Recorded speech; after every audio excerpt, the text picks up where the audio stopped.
Hey guys, what's going on? My name is Tylearn, and today we are going to be discussing the scenario of what if Cooler, aka Frieza's brother, turning good. Now this scenario seems a little fishy and weird at first since he's basically Frieza 2.0, but today we are basically going to be rewriting his villain motivations and a little bit more to make the tale of him turning good a little bit more convincing. I mean, after all, if I don't allow him to turn good properly, then the entire story is just gonna kind of flop. But we will modernize Cooler to compensate for his lack of personality he had in the old movies. So with that being said, let's just get right into the video. Hey, collecting rings like a Sonic. Bitches wanna party. My wrist getting heavy, so I got 'em on a diet. Yeah, flex like I'm Hogan. Yo, bitch coming over. Yeah, we respect. We start our story off sometime after Trunks comes into the past for the first time and warns the Z-Fighters about the androids. Currently, Goku, Gohan, and Piccolo are training intensely in preparation for the android threat when all of a sudden they would see a Frieza ship fly over their head and land pretty nearby them with a high power level lurking inside of the ship. Goku would then say that this power seems all too familiar, and Gohan and Piccolo would definitely agree with him. And at that point, Goku, Gohan, and Piccolo would then head down to the Frieza ship, and they would eventually arrive at the door, and the door would open with 3 guards exiting out of it, along with a man who looks all too familiar. Goku would then say, "Frieza, I thought Trunks killed him." Piccolo would then say, "No, Goku, this isn't Frieza. He looks completely different." Gohan would then say, "Yeah, I would have to agree, Mr. Piccolo. Who are you?" He would then question Cooler. Cooler would then open his eyes and he would then say, "I'm Frieza's brother. I came here to challenge the Saiyan that defeated him long ago. The reason why is because, well, with Frieza gone, along with my father, I can now rule the Frieza Empire, and make it the Cooler Empire, and make an even stronger empire, and conquer the universe. Not to mention, I do like fighting strong opponents. I'm not like my scared brother or anything like that. So tell me, which one of you are Son Goku?" At that point, Goku would then say, "Well, I'm actually Son Goku." And at that point, he would then get in a fighting stance, and he would then say, "Well, you want a challenge? Well, let's go. I'll beat you just like how I beat your brother." At that point, Cooler would smile, and he would then say, "Oh, you'll find it very shocking that I'm nothing like my brother." At that point, Cooler then charges at Goku as Goku then activates his Kaioken times 10, but Cooler would already blitz Goku and would send him flying through 3 mountains. At that point, Salza and his crew would then combat Gohan and Piccolo, and Gohan and Piccolo would actually make pretty quick work of Salza's squad, and Salza would be the only one that they would struggle with just a little bit, until Piccolo then decides to power up to his full power and shoot a Masenko that completely consumes him and atomizes him. At that point, Piccolo and Gohan then turn around, and they then fly off to go help Goku fight Cooler, who is currently body slamming Goku. At that point, Cooler would then try and shoot out multiple death beams, and Goku would then use his Kaioken times 20 to evade them just barely, and at that point he would then shoot out a full power Kaioken times 20 Kamehameha at Cooler, which would go beaming towards him, and Cooler in reaction to this then smiles and powers up into his full powered state, and he would actually just completely walk through Goku's Kamehameha and charge at him, and then do the same attack that he did in the movie and just completely knee him in the stomach. At that point, we would then be revealed that Cooler actually has a final form, unlike his brother, and this version of Cooler is on a completely different tier of power in comparison to Goku, Frieza, and basically anyone else that's combating Cooler at this point. Piccolo and Gohan at that point would then try and help Goku combat Cooler, but Cooler would quickly dispatch Gohan. And for Piccolo, he would punch him in the stomach, throw him to the air, and throw 3 blasts into the air, which all hit Piccolo, and Piccolo would be severely damaged by these, and Piccolo would then go into an unconscious state, and now Piccolo is in a near-death state. Gohan is dispatched with, and Gohan can't really do anything else, and Goku is down for the count as well. All hope is lost until we get the same iconic scene we do in the Cooler movie, with the dead bird and Goku reviving the bird. Goku would stand up, but this time he would have golden hair and aqua green eyes. He is a Super Saiyan once again. And so he would quickly dispatch with Cooler, and instead of Cooler trying to destroy the planet because he just wants a respectable fight, Cooler actually loses. He transforms into his base state and basically collapses, admitting defeat.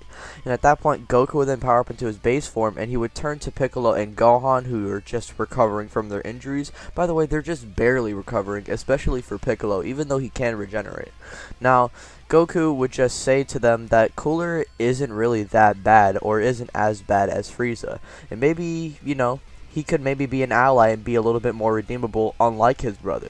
Piccolo and Gohan are a little bit unsure about this, and at that point Goku would then turn to Cooler and he would then say, "Hey, Cooler, you like fighting strong people, right?" Cooler would then acknowledge that he does in fact like this because his entire life he's basically been trying to prove himself to his little brother and King Cold. Well, not really trying to prove himself to his little brother, but trying to one-up him and trying to prove himself to his father. But he realized later on in his life that his father is just a scumbag. And after Cooler says this, Goku would then say, "Well, if you think of him like this, why would you want to do the same thing your little brother and your father did? Try and conquer the universe. Because no matter what, there's always going to be people who are stronger than you and who will always stop you. That's why you can join us and protect Earth and also train and get stronger, trying to fight those strong opponents and become the best." Cooler would then say, "Well, I'm not going to be like my father. I'm going to be better than him." Goku would then say, "But Cooler, you already are." At that point, Cooler's mind would be completely woken up by what Goku had just said. Yep, Goku's using his magic touch of basically turning villains into good guys, which is something that Goku is actually known for. And Cooler understanding that Goku is much more powerful than him, and if he tries to proceed to rebel and try and conquer the universe anyway, well, Goku's gonna probably stop him. And Cooler understands that. So Cooler, for a little bit at least, decides to stick around for the time being. After Cooler says this, Goku, Gohan, and Piccolo would kinda run him down on the situation of the androids and how they're training intensely and trying to get very strong in preparation for these androids, because in the future they basically destroy every single one of them and they conquer the planet. Cooler would then say, well, if these androids are so strong, well, we're gonna have to train very hard. At that point, Cooler would then power up into his 5th form, as Goku would then power up into his Super Saiyan form. Piccolo and Gohan, in response to this, would power up their auras, and they would begin training. Now, if you guys are confused as to where we started our story off, I'm going to say we started a few months into their training. So for the next 2 years and few months, Goku, Piccolo, Gohan, and Cooler would train, and instead of Cooler being super top tier due to his potential, I'm going to have it just, Cooler trying his best to master his full powered state, to the point where he can walk around it in his base. It's not at that level he wanted it to be right now, but he's able to stay in the form for a long period of time and not really have any stamina issues. It's kind of like a perfected golden state, but this time it's a perfected full powered state. When the day of the android's arrival comes, Cooler would be revealed to the Z-Fighters, and they are a little skeptical and startled at first, especially Krillin. But Cooler tries to assure the group that he's not like his brother, and he would rather die than be compared to that scum. This would kinda ease the Z-Fighters a little bit, at least the Z-Fighters that were introduced to Cooler, and at that point the city would then be attacked and the Z-Fighters head out to investigate. Yamcha still gets stabbed, but in this timeline Cooler reveals himself and the androids are confused as to who he is, but he is interested in Cooler since he does have the same type of DNA as Frieza. Cooler would then say to the androids after detecting that he has the same type of DNA as Frieza, but he assures the group that he is nothing like him in terms of power. At that point, Goku and the other Z-Fighters arrive, and they then suggest to head to the wasteland so they don't try and destroy the city, and so Goku and Android 19 and Android 20 would then head to the wasteland, and the Z-Fighters would then follow along with Cooler himself, and eventually Goku would then power up into his Super Saiyan along with Cooler powering up into his 5th form state, and Cooler would decide to personally take down Dr. Gero. He's been doing too much training to let Dr. Gero go, and so he's going to basically try and destroy him the best way he can, and do it mercilessly. So, Cooler would then combat Android 20 as Goku would fight 19, and like in canon, Goku falls to the heart virus, and Gohan and Yamcha would then take Goku away.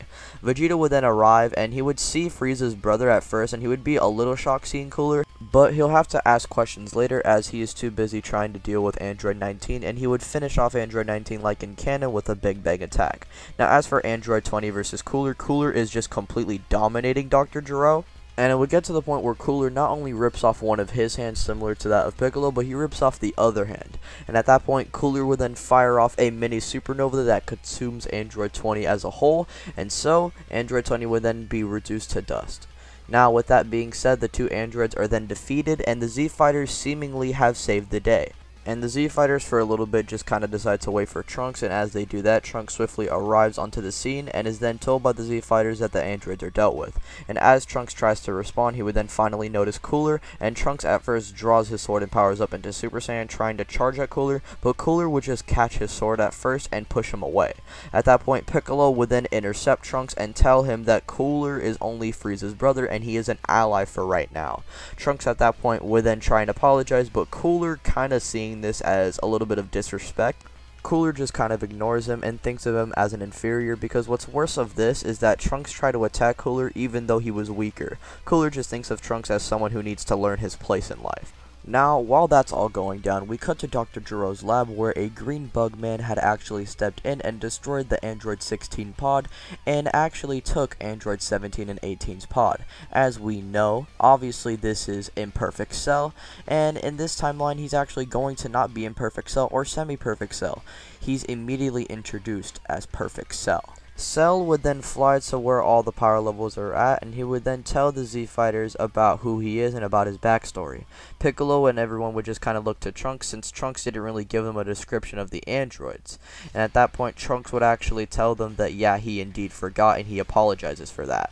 At that point, both Cooler and Vegeta simultaneously try to attack Cell out of instinct, not out of cooperation, and so they kind of just accidentally do this, and Cell grabs both of their attacks and throws them both into the ground. Cell would then say that they are not ready to combat him, and Cell would decide to actually give them a little bit of a time period. He would give them 2 weeks to prepare, and if not, well, Cell will just destroy Earth. However, if they do cooperate, they will participate in the Cell games. And so, with that being said, Cell would then fly off to make his Cell Games arena, and the Z Fighters at that point then sense Goku finally recover from the heart virus, and Goku after recovering feels great, and he and Gohan then decide to fly out to where the rest of the Z Fighters are at so they can meet up with them. Goku would get a quick recap as to what is going down, and he would then come up with a plan. Goku would then tell the Z Fighters to follow him, and at that point the Z Fighters then pursue after him, and Goku would then arrive onto the lookout, and the Z Fighters would also arrive onto the lookout. At that point, Kami would actually greet them, and Kami would actually suggest to Piccolo that they should probably fuse at this point, because Kami's kind of useless and Perfect Cell is far too powerful, and they need to take the risk. And so Kami and Piccolo decide to fuse. However, it would prove to be kind of not really a benefit to Piccolo. It's a benefit to him in power, however Piccolo's still an ant in comparison to Perfect Cell. Now, like in canon, the Z Fighters still use the time chamber, with Vegeta and Trunks going in first, Goku and Gohan going in second, and Piccolo and Cooler this time going in third. And if you guys are wondering if Vegeta would still find out that Trunks is indeed his son, he would still find that out, and so they would still go and train together. Now, with that being said, Vegeta and Trunks would still discover Grade 2, and Trunks would discover Grade 3, and they would eventually emerge from the time chamber. Following up would be Goku and Gohan, and their training is pretty much similar to that of their canon selves, and Piccolo and Cooler would then go in, and this time instead of Piccolo cloning himself, it would be Piccolo and Cooler just going at it relentlessly, with Cooler in his 5th form trying and maintain its stamina and trying to stay in his full powered state as long as he can, while Piccolo would just be Cooler's sparring partner and helping him achieve that state, while Piccolo is just getting natural gains from this because he's training with someone who's stronger than him. At that point, the two would emerge, and they would actually receive some pretty big power gains, and Trunks actually takes note of this, and he would actually say out loud how Piccolo and Cooler are completely different people now in terms of power. Vegeta, sensing the two, actually kind of gets a little bit uneasy because Piccolo and Cooler are awfully close to Trunks and Vegeta himself in terms of power. This would then give Trunks and Vegeta the idea to go in one more day together, and this time, because they're going in one day together, they would be able to probably master the likes of Grade 4, similar to that of Goku and Gohan. However, Goku and Gohan are just a tad bit stronger than Vegeta and Trunks, however, they would have the Grade 4 form. And Cooler and Piccolo, sensing the two of them actually achieve even greater power than before, Piccolo and Cooler decide to go in for another day, and at that point, Piccolo and Cooler are just a tad bit behind Vegeta and Trunks. So basically, everyone is kind of relative to each other, with Gohan being relatively above Goku, and etc, etc. But if you guys want me to basically say what's the power list here, like who's at the top and who's at the bottom, well, number 1 would be Gohan, number 2 would be Goku, number 3 would be Vegeta, number 4 would be Cooler, number 5 would be Trunks, and number 6 would be Piccolo. Now, with that being said, we can finally get into the Cell games. First up is Goku vs Cell, which plays out as per normal, along with Gohan going in next and Goku giving Cell the Senzu Bean. Gohan is still beaten down, but this time, instead of Android 16 interfering, it's Goku. Goku understood that, Gohan didn't want to fight now, and he understands that he needs to try and help him out now, and be a good father. Goku powers up and tries to intercept in between Cell to try and fire off a Kamehameha, but Cell, seeing this coming from a mile away, and seeing how he basically broke the rules and intercepted their match, he's going to give him no mercy. He blitzes Goku before he activates the Kamehameha out of his hands, and Cell would then punch a hole through Goku, killing him instantly. Goku would fall to the ground, and Gohan, seeing this, would burst out in rage and transforms into a Super Saiyan 2. Gohan this time would use all of his might in one Kamehameha that atomizes Cell completely, because he tried to kill his father and he's not going to show any mercy. That's not what his father would want, and so Cell is killed the first time. No Android 17, no Android 18, and no Super Perfect Cell, and no Vegeta blind rage moment, and Trunks is still alive in this timeline. Goku would still go ahead and train in the underworld and stay dead, and Trunks would still go back to his timeline and save his future and basically rebuild. Now, as for our present timeline heroes, what are they going to be doing over the course of the next 7 years of peace? Well, find out in part 2 of What If Cooler Turned Good.